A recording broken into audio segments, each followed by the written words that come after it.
We're here in front of Building D, one of the original Arlington Gasworks historical buildings. All of the existing buildings on site underwent a complete restoration from the exterior masonry walls.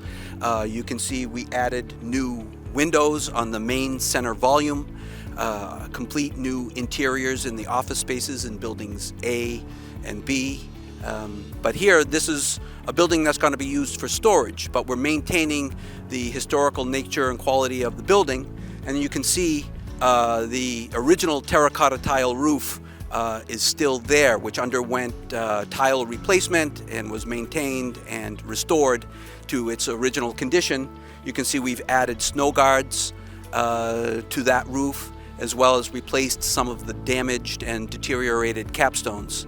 So to all in all, restore this building to continue to be used for the DPW operations, vehicle and material storage functions. Coming as a past engineer, I can appreciate the design challenges we had here on this project, which were numerous, which Weston and Sampson did a great job of overcoming and finding solutions.